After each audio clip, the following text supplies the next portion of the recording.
سجدوں میں دو سجدوں کے درمیان ایک دعا ہے، اگر اس کی مشق کر لیں اور مسلسل مشق کر لیں، اللہم اغفر لی ورحمنی وعافنی، مختصر دعا ہے۔ اگر دو سجدوں کے درمیان اس دعا کا استحضار، اس پہ توجہ، اس پہ دھیان اور اس کی مشق کر لیں، زندگی کے وہ خزانے ملیں گے جو بڑے بڑے لوگ ڈھونڈتے ڈھونڈتے تھک گئے ہیں۔ کوئی گولیوں میں ڈھونڈتا ہے، کوئی ٹیکوں میں ڈھونڈتا ہے، کوئی شیشوں میں ڈھونڈتا ہے، کوئی نشوں میں ڈھونڈتا ہے، کوئی بڑے بڑے مخملی بستروں میں ڈھونڈتا ہے، کوئی بادشاہ بننے کے لیے سیاست میں ڈھونڈتا ہے، پتہ نہیں کہاں ڈھونڈتا ہے بندہ۔ اس دعا میں وہ کائنات کے تین راز ہیں، اللہم اغفر لی ورحمنی وعافنی۔ سب سے پہلی چیز جو اللہ پاک جل شانہ بندے کو عطا فرماتے ہیں وہ اپنی رضا ہے، مغفرت کے خزانے ہیں۔ زمزم کی دعا کیا ہے؟ اللہم انی اسألک علما نافعا ورزقا واسعا وشفاء من کل داء۔ اس دعا میں ایک حیرت انگیز ماصلت ہے، یکسانیت ہے، الفاظ کا فرق ہے، مفہوم ایک ہی ہے۔ آپ کبھی غور کیجئے گا، یہ جو دو رکوع کے درمیان، دو سجدوں کے درمیان جو دعا ہے، اللہم اغفر لی ورحمنی وعافنی، مغفرت فرما، رحم فرما، عافیت عطا فرما، عافیت عافیت، دل کی عافیت، دل کا سکون ہے، جذبوں کی عافیت، لاجواب زندگی ہے، ٹینشن فری لائف ہے، عافیت۔ کھانے میں عافیت ہے، یہ کھانا میرے لیے بیماری نہیں بنا، صحت بنا۔ ایک قدم کے بعد دوسرے قدم پہ عافیت ہے، میں پھسلا نہیں ہوں، میں چلتا رہا ہوں، بیٹھا ہوں تو اٹھا ہوں، پھر اٹھ کے بیٹھ گیا ہوں، یہ بھی عافیت ہے۔ یہ نوالا خوراک کی نالی میں گیا ہے، پانی کی نالی میں نہیں گیا، پانی میں کی طرف جا رہا ہے، عافیت ہے۔ دیکھیں آپ ایک ہی وقت میں پانی بھی جا رہا، خوراک بھی جا رہی، سانس بھی جا رہی ہے، اب یہ سانس کی نالی میں چلا جائے، عافیت نہیں۔ قریب ہمارے ایک جاننے والے فوت ہوئے، صرف مچھلی کا کانٹا پھنس گیا، ساری زندگی مچھلی کھائی تھی، یہ کانٹا عافیت نہ بنا اور یہ کانٹا موت بن گیا۔ اللہم اغفر لی، معاف کر دے۔ جو ہمیشہ معذرت کرتا ہے نا، معافی مانگتا ہے ہمیشہ، رب اس کے لیے اپنے خزانوں کے دروازے، دولت ہے، رزق ہے، صحت ہے، عزت ہے، عافیت ہے، اللہ کھول دیتا ہے۔ عافیت مانگتا ہے اور معافی مانگتا ہے، ہر وقت معافی، ہر وقت معافی۔ اس دعا کی طاقت اپنی زندگی میں تاثیر، کمال۔ اچھا پہلے عادت بنا لیں، ایک وقت آئے گا یہ عادت عبادت بن جائے گی۔ پہلے عادت بنائیں، مراقبے کی عادت بنائیں پہلے، اور ایک وقت آئے گا پھر مراقبہ عادت سے عبادت پہ چلا جائے گا۔ سچی بات بتاؤں، دنیا کے مشغلوں میں ہم باخدا رہے، سب کے ساتھ رہتے ہوئے سب سے جدا رہے، کوئی ہمیں پہچان ہی نہیں سکے گا۔ رب وہ دل کی روشنی عطا فرمائے گا، مراقبے کی مشق اور مشق کی وجہ سے وہ روشنی عطا فرمائے گا جو جاگتی آنکھوں سے اللہ وہ دکھائے گا جو مجھے آپ کو بند آنکھوں سے نہیں دیکھ سکیں۔ اللہم اغفر لی ورحمنی وعافنی، چھوٹے سے الفاظ ہیں، زندگی میں رس گھول دیتے ہیں۔ بڑی بلائیں، آفتیں، مصیبتیں، تکلیفیں، مشکلات، الجھنیں، ان کو زندگی سے نکال کے دھو دیتے ہیں۔ بہترین شہزادوں جیسی زندگی رب گزرواتا ہے، چاہے چھوٹا گھر ہو یا ایک چارپائی ہو یا ٹوٹی کھاٹ ہو، اللہ پاک حیرت انگیز خوشحال زندگی اور لاجواب بہترین موت، اور آگے آخری درجے کا استقبال، آخری درجے کا استقبال، آخری درجے کا استقبال۔ سجدہ آخری عمل ہے، عبادت کا نچوڑ ہے، اللہ کی حاضری اور اللہ کی حضوری کا ایک حیرت انگیز طاقتور ترین رکن ہے سجدہ، اور یہ دو سجدوں کے درمیان دعا ہے۔ اور موجودہ اس وقت موجودہ جو بے ترتیب زندگی ہے، عدم تحفظ کا شکار اولاد ہے، بیٹی بیٹا ہے، گھر ہے، جیب ہے، یا گاڑی ہے یا سواری ہے، عدم تحفظ کا شکار ہے. پتہ نہیں کہ تحفظ کیا ہو، پل میں کیا ہو جائے، گھر کے حالات کیا ہوں، زندگی کے حالات کیا ہوں، آج کیا ہے کل کیا ہو، کوئی خبر نہیں. ان لمحوں میں اس دعا کی اشد ترین ضرورت ہے کہ اللہم اغفر لی ورحمنی، بس رحم فرما، وعافنی، عافیت دے دے، بدن کی عافیت، آنکھوں کی عافیت، ذہن کی عافیت، دل کی عافیت، جذبوں کی عافیت، اولاد کی طرف سے عافیت، گھر کی طرف سے عافیت، بیٹی کی شادی ہونی ہے عافیت، ہو گئی عافیت، بہو آنی ہے عافیت، ہو گئی عافیت، سواری ملی ہے تو اس کو عافیت کا ذریعہ بنا، یہ سواری میری موتوں اور میری ذلتوں اور مجھے لولا لنگڑا کرنے، ہاتھ پاؤں کٹنے، پریشان ہونے کا ذریعہ نہ بنے، عافیت عطا فرما. دوسرا رکوع کی دعا، سمع اللہ لمن حمدہ، ربنا لک الحمد کے بعد حمدن کثیرن طیبن مبارکن فی، حمدن کثیرن طیبن مبارکن فی، یہ 5 جملے ہیں چھوٹے چھوٹے، حمدن کثیرن طیبن مبارکن فی، یہ 5 جملے ہیں چھوٹے چھوٹے.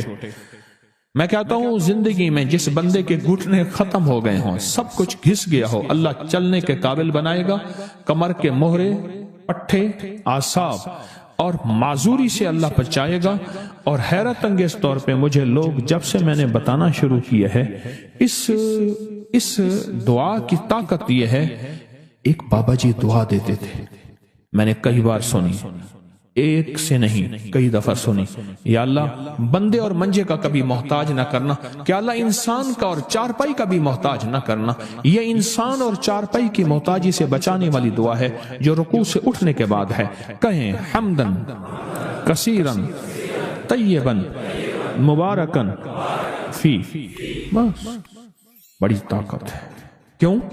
اللہ کی عظمت ہے. اے اللہ ساری حمد تیرے لیے، اور بہت کثیر اور بہت پاک اور بہت مبارک، ساری حمد تیرے لیے، ساری تعریفیں تیرے لیے، ساری ثنائیں تیرے لیے، اور ساری عزتیں تیرے لیے، سارے تخت تیرے لیے، سارے تاج تیرے لیے، ساری سربلندیاں تیرے لیے.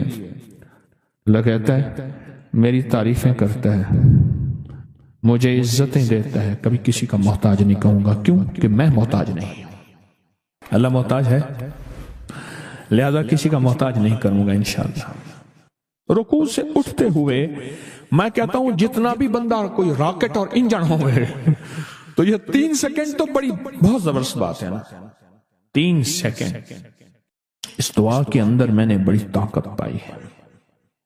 کتنے بے شمار ایسے ہیں کہ جو کہتے ہیں ہم ہل نہیں سکتے تھے، مہرے، ڈسک، کمر، کالر، گردن، جسم، ہڈیاں گھس گئیں، اللہ چلنے پھرنے کے قابل بناتا ہے. جسم معذور ہو گیا، اللہ کہتا ہے ٹھیک ہے چلا پھراؤں گا تجھے. اس دعا کی طاقت سے تمہیں صحت مند زندگی، لاجواب زندگی دوں گا. اس دعا کے اندر اللہ کی عظمت ہے، اور جو ملتا ہے اس کی عظمت سے ملتا ہے، اس کی خوشامد سے ملتا ہے، اس کی منت سے ملتا ہے. اب ایک عمل ہے جو گھریلو جھگڑوں، گھروں سے نحوست کو ختم کرنے کے لیے، اولاد، میاں بیوی، بہن بھائی، رشتے ناتے، ان میں محبت ہے، ان میں محبت ہے. اس وقت معاشرہ ٹوٹا ہوا ہے، اور جس کو لفظ کہتے ہیں نا کہ فیملی سسٹم بالکل ٹوٹا ہوا اور معاشرہ ٹوٹا ہوا. تو اس ٹوٹے معاشرے کو بحال کرنے کے لیے اور ٹوٹے معاشرے کو محبتوں میں لانے کے لیے یہ بہت طاقتور عمل ہے، بہت لاجواب عمل ہے. گھر میں نحوست ہے، بے برکتی ہے، جھگڑے نفرت ہے، شیطانی وساوس اور ایک دوسرے پہ بے اعتمادی ہے. جو بھی عمل کرے گا اس کا گھر بابرکت، پرسکون، خوشیوں کا گہوارہ، ہر جگہ سکھ سکون، آپس میں محبت، پیار، خوشبو، مہک. اور یہ طلسماتی دنیا اور عملیاتی دنیا کا حیرت انگیز عمل ہے جس سے آپس میں محبت نہ ہو، نفرت ہو، بے چینی ہو اور خام خواہ بدگمانیاں ہیں. یہ ساری چیزیں انشاءاللہ ختم ہو جائیں گی. آپ جہاں بیٹھے ہیں پوری دنیا میں، تو کس وقت پوری دنیا ہمارے ساتھ ہے، پوری دنیا میں جہاں بیٹھے ہیں آپ اپنا سر پر اپنے دایاں ہاتھ رکھیں گے.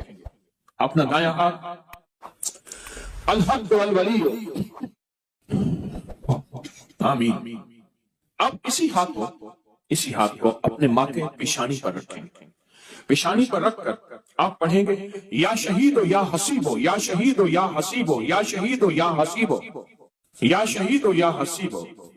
آمین۔ آپ نے محسوس کیا کہ اکثر کہا جاتا ہے کہ پیشانی میں بخت ہوتا ہے، اکثر کہا جاتا ہے پیشانی میں نور ہوتا ہے، اکثر کہا جاتا ہے اس پیشانی کسے ماتھا ہے اس کا، بھئی اس کا اپنا مقدر ہے۔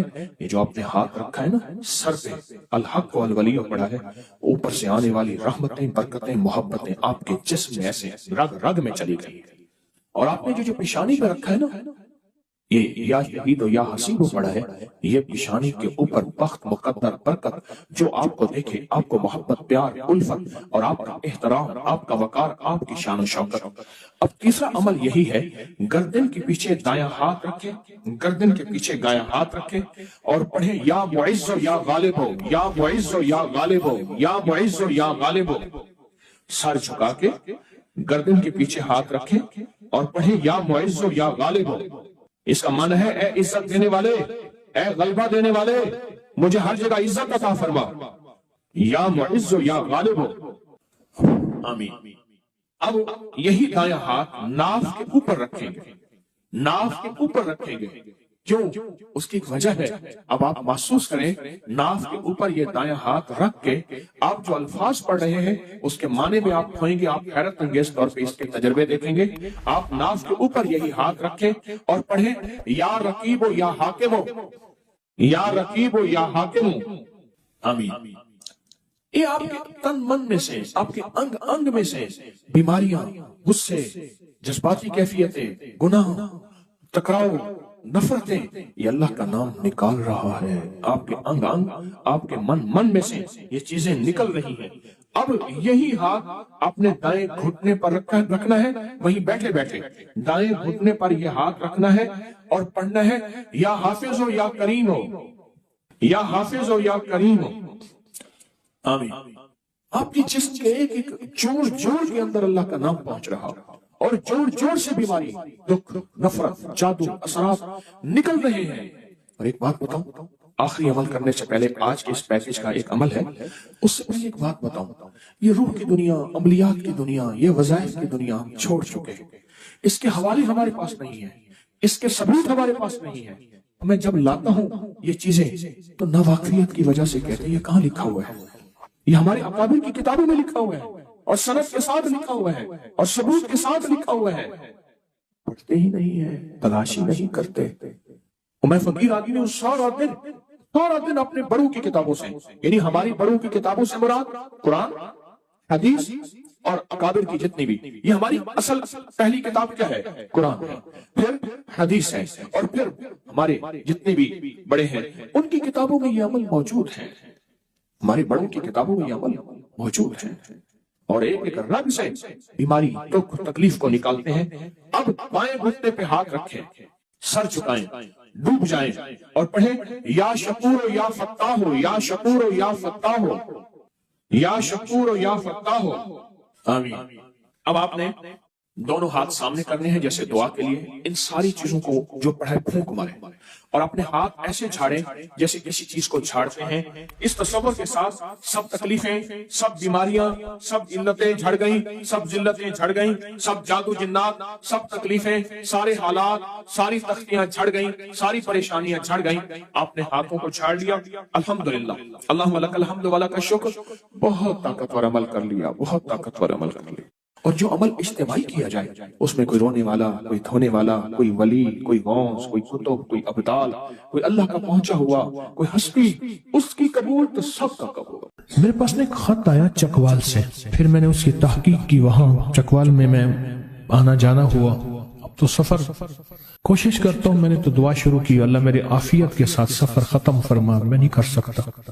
ہوا یہ، ایک ہیڈ ماسٹر تھے، ہندو تھے، انہوں نے دیکھا کہ بچیاں جو ہیں، سکول کے ہیڈ ماسٹر تھے، سکول بچیوں کا تھا، ان کے زیر نگرانی بچیوں کا سکول بھی تھا، بچوں کا بھی تھا، وہ دونوں کا ہیڈ ماسٹر تھے، اور وہاں خاتون نگران تھی، یعنی وہ خاتون ہیڈ ماسٹر تھی، یہ بڑے افسر تھے۔ ایک بچی دوسری بچی کے ساتھ بیٹھی، کچھ چیز اس کی گم ہو جاتی تھی، کہتے لا الہ الا اللہ محمد رسول، دیکھو میری قلم گم ہو گئی، دوات گم ہو گئی، لا الہ الا اللہ محمد رسول، دیکھو میری دوات۔ اچھا سبق یاد نہیں ہے، کلمہ پڑھ کے کہتی آج میرا سبق یاد نہیں، اعمال کر کے اس کی زبان پہ کلمہ تھا۔ ہندو بچی تھی، وہ ساتھ بیٹھتی تھی، اس نے پڑھنا شروع کر دیا، وہ بھی کہتی ہے جب میں یہ کلمہ پڑھتی ہوں مجھے سبق یاد ہو جاتا ہے، کلمہ پڑھتی ہوں میرا فلاں چیز گم شدہ وہ مل جاتی ہے، سب یہ پڑھتی ہوں یوں ہو جاتا ہے، یعنی ناممکن ممکن ہوتے ہیں اور ضروریات پوری ہوتی ہیں۔ ایک تو بچی نے کہا کہ میرے پتا ماتا، میرے ماں باپ تو کلمہ نہیں پڑھتے۔ اس نے کہا تم ہندو ہو، ہم ایک اللہ کی پوجا کرتے ہیں، یہ کلمہ ہمارا ہے۔ کہا کہ اگر میں بڑی ہو گئی، سکول سے پھر ہم بڑے ہو گئے، تیری بھی شادی ہو جائے گی، میری بھی ہو جائے گی، پھر یہ کلمہ، انہوں نے کہا میں پڑھتی رہوں گی، تو نہیں پڑھ سکے۔ بچی رو پڑی، تو کہا میں ساری زندگی یہ کلمہ نہ چھوڑوں، تو مسلمان ہونا پڑے گا۔ تو مسلمان ہونے کے لیے کیا کرنا پڑے گا؟ کہا کچھ بھی نہیں، اس کلمے کو دل سے مان لو اور کہے میں مسلمان ہوں اور بس اس کو پڑھتی رہو۔ تو کہا ماں باپ کو جا جواب دوں، کہ ماں باپ کو نہ بتانا کہ میں مسلمان، ماں باپ کو نہ بتانا۔ یہ خط میرے پاس آیا کوئی آج سے 15-18 سال پہلے کم و بیش۔ پھر میں وہاں گیا تو میں نے اس کے احوال پوچھے، تو مجھے انہوں نے احوال بتائے کہ یہ واقعہ سچ ہے، اور بلکہ اس کی مزید تفصیلات تھی۔ دل کی دنیا کھل گئی۔ بچی کے منہ سے نا بے ساختہ گھر میں جب کوئی چیز گم ہو جاتی یا انہونی سی کیفیت ہوتی یا کوئی ایسی چیز ناممکن ہوتی تو بچی بے ساختہ منہ سے کلمہ کرتی۔ ماں کہنے لگی یہ کیا کر رہی ہے؟ یہ تو بیٹی مسلم کا کلمہ ہے، ان کا لفظ ہے، ہم تو بھگوان کے ماننے والے ہیں، بیٹی یہ کیا کر رہی ہے؟ بیٹی نے کچھ عرصہ یہ کہا کہ امی ساتھ میرے مسلمانوں کی فلاں فلاں کی بچی ہے، وہ پڑھتی ہے تو وہ ایسا کرتی ہے تو میرے منہ میں پختہ ہو گیا ہے، ہم تو بھگوان کے ماننے والے ہیں۔ لیکن کچھ عرصے میں ماں نے محسوس کیا کہ اس کے اندر کی کیفیت مسلمان والی ہے، اور ایک دفعہ ماں نے اس کو چھپ کے نماز پڑھتے دیکھا، بہت مارا، بہت مارا، باپ آیا اس نے مارا، آخر کار جب مار ہو گئی تو اس نے کہا جو کلمہ مار پڑھنی تھی پڑھ گئی، میں تو مومن ہو گئی، میں اسلام لیا۔ اس کا سکول جانا بند کر دیا، اس کو گھر میں قید کیا، اور قید کی سختیاں کہ یہ چھوڑ دے۔ پھر کیا نرمیاں، محبتیں، یہ کر لو، یہ ملے گا، یہ دیں گے، اور نے کہا نہیں، اللہ محبب الینا الایمان، اللہ یہ کلمہ اور ایمان میرے لیے ہر چیز سے زیادہ محبوب کر دے، وزینہ فی قلوبنا، اور میرے دل میں اتنا مزین اور منور ہو جائے کہ اس کے علاوہ میرے دل کا کوئی اور زیور ہو ہی نہ، یہی میرا زیور ہو۔ وَقَرَّ إِلَيْنَا الْكُفْرَ وَالْفُسُوقَ وَالْعِصْيَانَ، اور اس کی وجہ سے ساری چیزوں سے مجھے کراہت ہو جائے، وہ کفر ہے، فسوق ہے، وہ عصیان ہے، وہ خطائیں۔ وَجَعَلْنَا مِنَ الرَّاشِدِينَ، اللہ ایسے لوگوں سے میں شامل کر دے جنہیں تو نے رشد و ہدایت دی ہے۔ وَجَعَلْنَا مِنَ الصَّالِحِينَ، ایسے لوگوں میں شامل کر دے جو تیرے رجسٹر میں نیک بندے یا تیرے ولی ہیں، ان میں شامل کر دے۔ آخر کار انہوں نے بچی کو زہر دے دیا اور بچی مر گئی، گھر کے اندر اس کو دفن کر دیا، اور اطلاع کی کہ سکول گئی تھی، کوئی اغوا کر کے لے گیا۔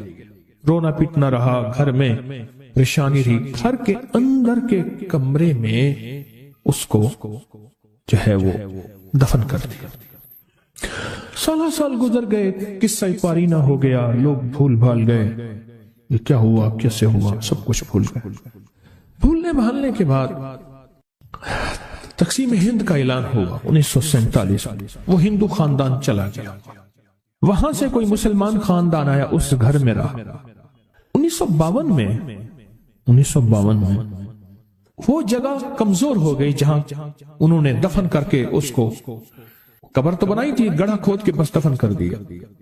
ہوا یہ کہ ایک بڑی الماری اٹھانے لگے تو الماری نیچے دھس گئی، اینٹ نیچے دھس گئی، اور اینٹ کو بناتے ہوئے بہت ساری اینٹیں دھس گئیں، اور پورا جسم کا قبر کا نقشہ بن گیا اینٹیں دھسنے میں، کہ محسوس ہوا کہ یہاں کوئی گڑھا کھودا گیا ہے۔ پورا نقشہ بن گیا اور انہیں کھولا. جو مقامی مسلمان رہتے تھے ان میں سے ایک صاحب کو اطلاع ملی تو انہوں نے کہا لگتا یہ ہے کہ یہ اسی بچی کی قبر ہے. عام تو ہم بھی شک میں تھے کہ بچی ایک دم غائب کیسے ہو گئی. یہ اسی کی قبر ہے. کھودا تو اس کی میت بالکل ٹھیک ٹھاک پڑی ہوئی تھی. ہر چیز صحیح پڑی ہوئی, ہر چیز صحیح پڑی ہوئی. اس کو اٹھایا, علماء سے پوچھا, جو بھی تدفین کی ترتیب تھی اس کو مسلمانوں کے قبرستان میں دفن کیا. رات کو اس خواب میں آئی اس خاتون کی جس نے پہچان کی تھی کہ یہ ہمارے پڑوسی تھے, عمر کی بڑی خاتون تھی. اس طرح سے یہ ہوا پہچان. خواب میں آئی کہ میں جس وقت آپ نے مجھے اٹھایا تھا میں اس وقت بھی کلمہ پڑھ رہی تھی, اور جس وقت مجھے زہر دیا گیا تھا میرے ماں باپ نے مجھے زہر دیا تھا, اس نے خود بتایا مجھے زہر دیا تھا اور میں نے کلمہ نہیں چھوڑا تھا, اور سارا قصہ سنایا. میں نے اس طرح سختیاں برداشت کی اور پھر مجھے زہر دیا اور مجھے علم تھا یہ کھانے میں زہر ہے. ان کی آنکھیں, ان کی کیفیت میرے ماں باپ کی بتا رہی تھی جس میں میرے لیے نفرت بھی تھی اور درد بھی تھا. تھی تو اولاد تو تھی. اور کہا میں نے وہ زہر لے رہی تھی اور کہہ رہی تھی کہ اللہ اس زہر سے اگر میں مر جاؤں تو میری کلمے والی موت مجھے عطا کرنا. اور مجھے کلمے والی موت ملی اور آج اللہ کی نعمتوں میں جنت میں ہوں. بس ایک افسوس ہے, وہ افسوس یہ ہے کہ میرے ماں باپ میرے ساتھ جنت